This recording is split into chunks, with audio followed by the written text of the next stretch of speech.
Today, we have the special privilege of welcoming a leader of innovation, Susan Wojcicki. As CEO of the world's most popular digital video platform, YouTube, Ms. Wojcicki has shaped the way over 1 billion users access digital media. YouTube is unique in the way that it allows small communities to interact with a global network, and Ms. Wojcicki's direction in YouTube's business operations will be critical in shaping the way the world will interact in the coming decades. In 1999, Ms. Wojcicki joined Google as the company's first marketing manager.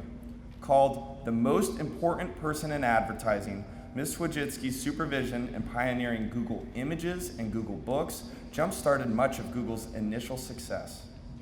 As Senior Vice President of Advertising and Commerce, Ms. Wojcicki determined the vision and direction of Google's monetization platforms. According to Forbes, Wojcicki was responsible for 87% of the company's $50 billion in revenue, and she has repeatedly been selected by Forbes as one of the world's most powerful women. As we think about the future, Ms. Wojcicki's leadership in the innovation of new marketing strategies and her overall success as a company executive sets a distinguished example that all of us can admire and emulate. Please join me in welcoming our 2014 Commencement speaker, Susan Wojcicki.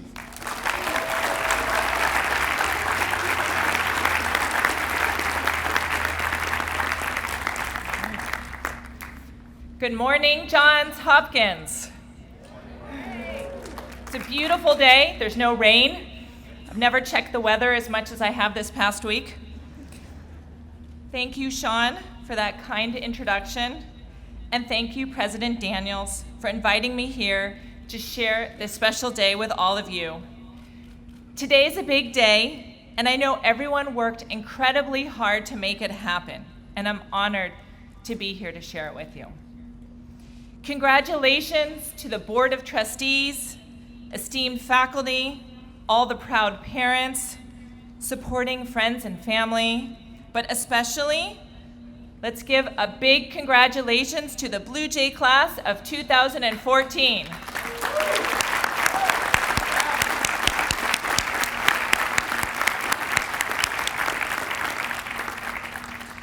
So I thought long and hard about what I wanted to say to all of you here today. I thought about my own commencement and commencement speaker. I thought about lessons learned, words of wisdom offered, and after thinking very deeply about it, I realized I remembered absolutely nothing from that speech. Nada. So I will consider this talk a success if you remember just one thing. And here's the first thing you could remember. Setting achievable goals is important. So let's get started. It turns out that most of you were born the same year as the internet as we know it.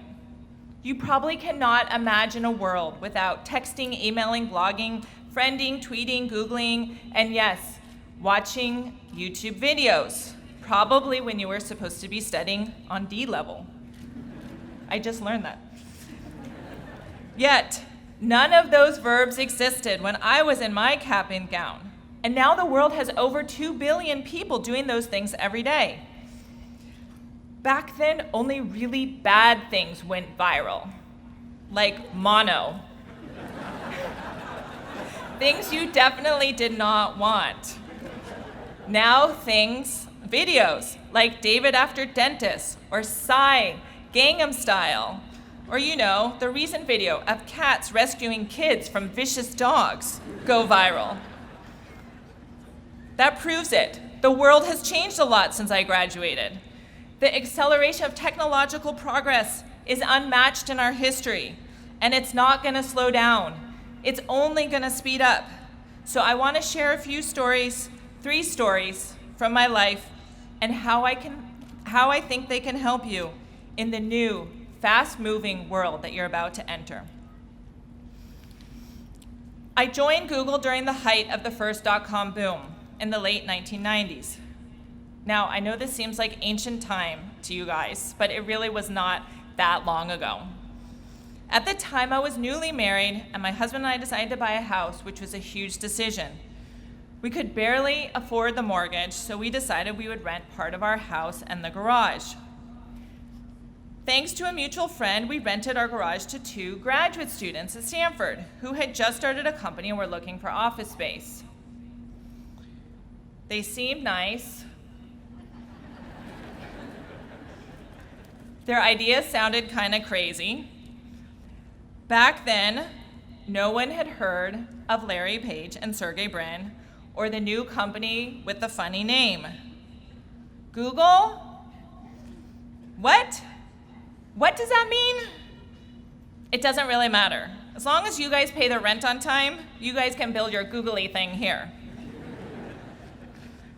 Once they moved in, we had late nights together in the garage eating pizza and M&Ms, where they talked to me about how their technology could change the world. But then they would go on equally excited about the fact that my house had a washer and dryer. They made bold proclamations. We're gonna organize the entire World Wide Web, followed by, which day is recycling day? And when I asked them how much experience they had to back this ambitious plan, they would say, well, our combined age is almost 50. And they were entering a competitive area. There were many well-funded search engines, famous at the time, although you've probably never heard of them. Alta Vista, Lycos, Excite. Can you imagine if you wanted to search for something online and you had to say, I'm gonna Alta Vista, the answer? That would be kind of awkward. Or let's go Excite that. You guys should be grateful to Larry and Sergey for the name alone. So I was working at Intel at the time, and I think I can say this now. I thought they were crazy. But then one day, something funny happened at work. I opened up my browser to look something up, and it turned out that Google was down. There was an error page. And I sat there and I couldn't get my work done because I realized that no other search service could find the information. I had become dependent on Google for doing my day-to-day work. And then it hit me, if Google had become so indispensable to me, then maybe the vision that Larry and Sergey had wasn't so crazy. Maybe there were people all over the world sitting at their computers, upset right now because they couldn't get what they needed done because the site developed by those 2 dudes in my garage was down. It turns out that finding information matters. It matters a lot to a lot of people. And accessing that information could instantly empower people across the globe. I decided I wanted to work for Google, which at the time also was crazy. With a mortgage to pay, student loans, I'd have to leave a comfortable job at a Fortune 500 company and work for the guys who lived in my garage at a startup with no revenue, a handful of male employees, and also, did I mention I was pregnant? Now people thought I was a crazy one. So looking back on this, I've learned that life doesn't always present you with the perfect opportunity at the perfect time. Opportunities come when you least expect them, or when you're not ready for them. Rarely are opportunities presented to you in the perfect way, in a nice little box, with a yellow bow on top. Here, open it, it's perfect, you'll love it. Opportunities, the good ones, they're messy and confusing and hard to recognize. They're risky, they challenge you. But things happen so fast because our world is changing so much. You have to make decisions without perfect information. You have to make decisions based on the fact that the world is going to continue to change. Belief that the status quo will be supplanted by something better. That someone's crazy business idea will become real and important. Belief that this technology, however small today, is going to be big in the future. It could make life better, easier, more meaningful for millions of people, maybe billions. Belief that this groundbreaking cancer research is going to save lives. Belief that next year, Johns Hopkins lacrosse will win the national championship.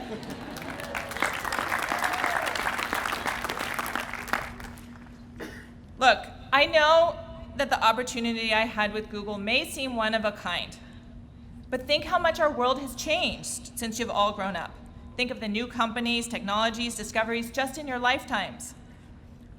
Smartphones came out when you were in high school, and now you can't live without them. You can take your phone, take a video, share it on YouTube with a few clicks, and share it with the world. Take a picture, put a filter on it, share it with everyone you know, all while listening to your music that's in the cloud. In fact, you guys could be doing this right now. So, instead of saying not to do that, if you are doing it, just say something nice about my talk. Hashtag JHU 2014. And it's not just the web, genomics, nanotechnology, bioinformatics, health medicine, all parts of society. You will have opportunities you cannot even imagine right now. So here's the one thing you could choose to remember. It's those opportunities, the ones that make you believe in the future. Those will be the best ones. Those are the ones that can change your life, and those are the ones that can change the world. So now I want to talk about YouTube. Do you guys use YouTube? I want to talk about how I first discovered it and then almost lost it.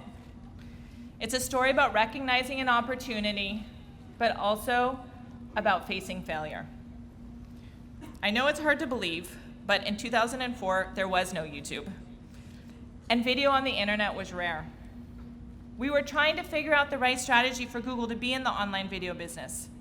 We were trying lots of different things and nothing was getting traction.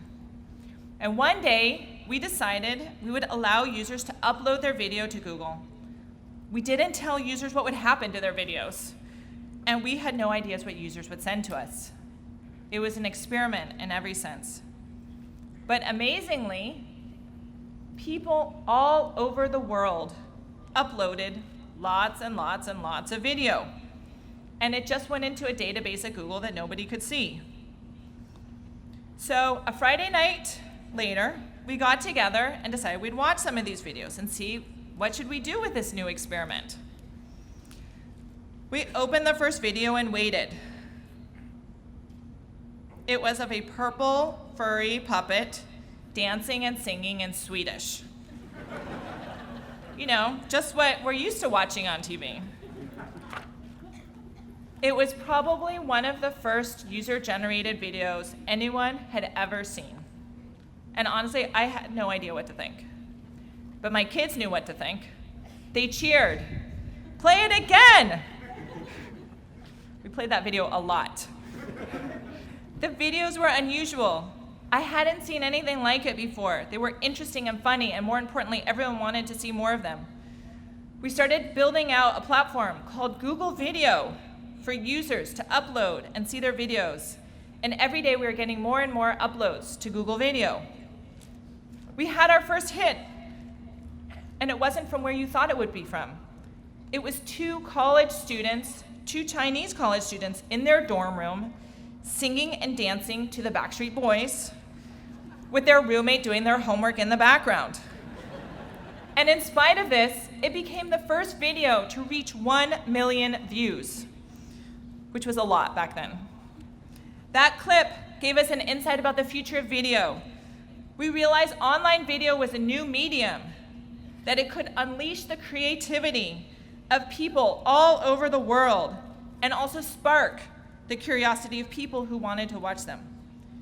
And even though we knew this was early, it had the potential to be big. But soon after we had our initial success with Google Video, another site launched, YouTube. And it started growing faster, a lot faster. And all of a sudden, we saw our newfound success slipping away.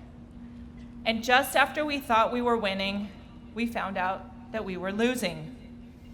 We were scared and confused. Very quickly, I had to make a tough call. Do we pretend that things are okay and try to fix them and continue to build out Google Video and hope we catch up? Or do we admit our failure and look to acquire YouTube, a company with no revenue, lots of legal liability, it was only a year old and pay $1.6 billion for it?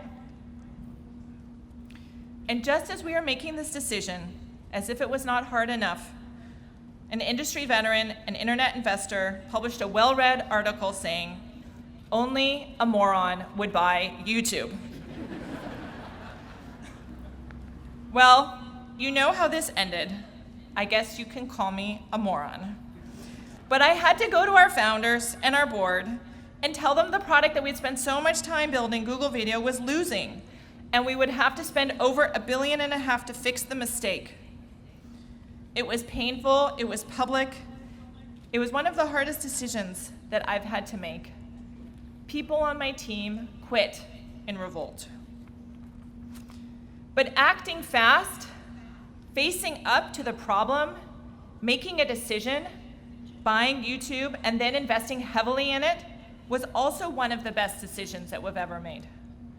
Today, YouTube has over 1 billion users around the world with 180 hours uploaded every single minute. It's been used to develop stars like Michelle Phan, Smosh, Macklemore, and Justin Bieber, although we won't dwell on that one for too long. It's helped grow companies like Vice, GoPro, and it's shined light on political strife in places like Egypt, Venezuela, and most recently, Ukraine. The global community shares songs like Pharrell's Happy and videos like this one. Con los terroristas.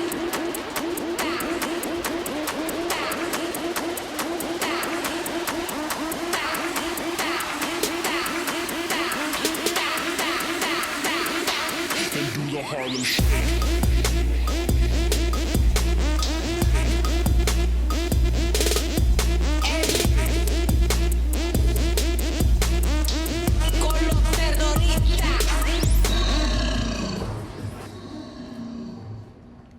That's the shortened version. That's in the library. Anyway, you guys are talented, very talented. That's really good shaking. YouTube, over a relatively short period of time, has become the primary platform for people to entertain, dance, just like that, sing, laugh, love, learn. If I hadn't owned up to my mistake and confronted failure fast, instead of ignoring it, I would not be here today. So maybe another possible thing for you guys to remember, see, I'm trying to help you guys. When you fail, face your failure. Face it head on, admit it, grow from it. When the world spins so fast, it means no one knows what the right answer is, and everyone will face failure. Ideas that were once can't miss, missed. Companies that were surefire went down in flames. It's what you do when that happens that determines who ultimately succeeds and who does not. Failure is part of the process. It's where we learn the most, and it's what makes us who we are. Now, as I look out at all of you, I'm reminded of my own graduation. I remember there were an awful lot of question marks for me. Graduating meant leaving behind my friends, my college life. It meant I'd have to figure out what to do with my real life, and I had no idea what I was going to do. I had no job lined up, no prospects. My big plan was to go home, live with my parents, and share the family car with my little sister. Now, to some of you, that might sound like a strange fear. Hopkins is a unique place, and that some of you have known exactly what you've wanted to do since you set foot on this campus. Many of you have useful degrees: biomedical engineering, public health, economics, applied math, computer science. What else am I missing? Okay, all those others, those two. Those are useful degrees. I had a degree in history and literature, which is a great degree too. But there's some of the least practical majors, and I combined them. And it's not like I didn't have ideas about what to do after graduating. I had too many. I thought about taking the Foreign Service exam, about spending life as a diplomat. I even thought about medical school and how I could save sick people. But then I also thought about waiting tables and maybe opening a cupcake shop. But in the meantime, I needed my life intervened. I became practical. I needed money after graduation, and my parents were not going to pay my way anymore. I stopped worrying about getting the right job, and I focused on just getting a job. And although it was quite difficult at the time, I need to thank my parents for forcing me out into the workforce. My mom and dad are here today. So thank you, Mom and Dad, for making me get up, get out, and do something.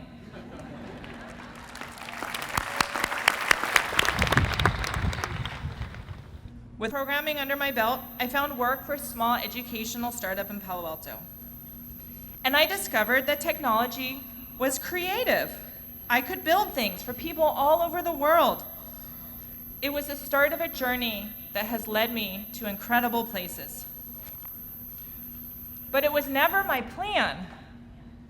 So maybe one thing more to try to remember is plans are made to be broken. You need to be prepared to explore a bit, to make decisions on what you find, enjoy, discover.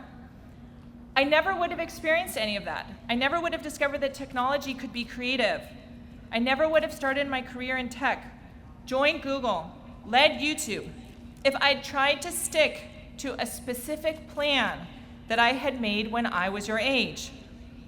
The internet as we know it didn't exist yet when I graduated. We need to think about our plans being written in pencil, not pen, willing to change as the world changes and as we change. I guarantee you will change course, go backwards, spring forward, bounce sideways. Some of you will need to adjust the plans that you currently have because they'll turn out to be the wrong fit. Some of you will start a business you have no idea right now that the world needs. Some of you will fall in love and move halfway across the world.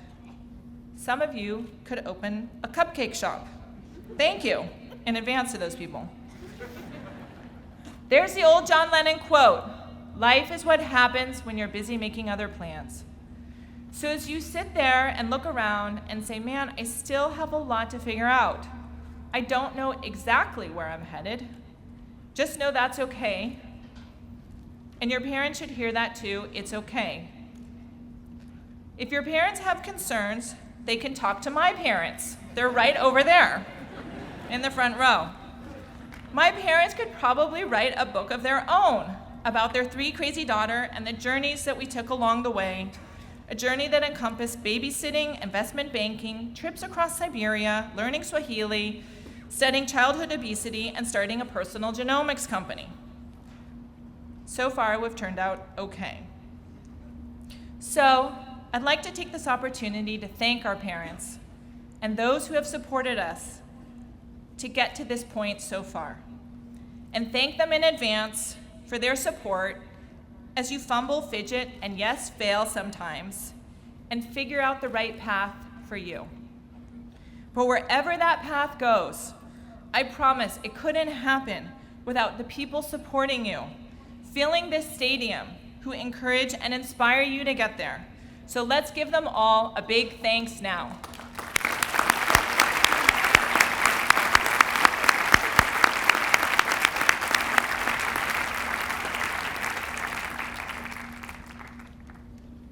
If you had told the Hopkins class when I graduated that the world would be transformed by the internet, that 2 billion people would be connected online, that you would find all the world's knowledge in your pocket, that you could map full genomes for a few $1,000s, that you could develop touchscreen technology that you could talk to, like in Star Trek, no one would have believed you. Well, actually, this is Hopkins. So there probably would have been a few who would have said, duh, we knew that was going to happen. But anyway, for most of us, the future was beyond our imagination, as it is beyond yours. So you, this class, this generation that's grown up in a digital world, you understand the power of connection like no other class that came before you. You can make an impact far greater than the engineers and doctors and physicists and governors and writers and cabinet secretaries and 22 Nobel laureates who came before you on this campus.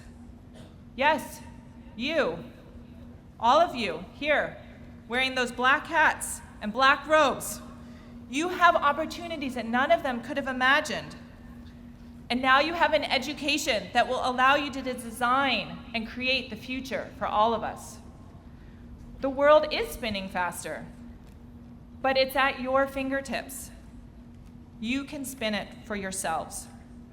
You, as Blue Jays, can soar. So remember this, if you remember nothing else. You can be the crazy kid in some lady's garage going on and on and on about how you're going to change the world, and then you can go out and actually do it. So thank you and congratulations, Johns Hopkins class of 2014. Keep on shaking.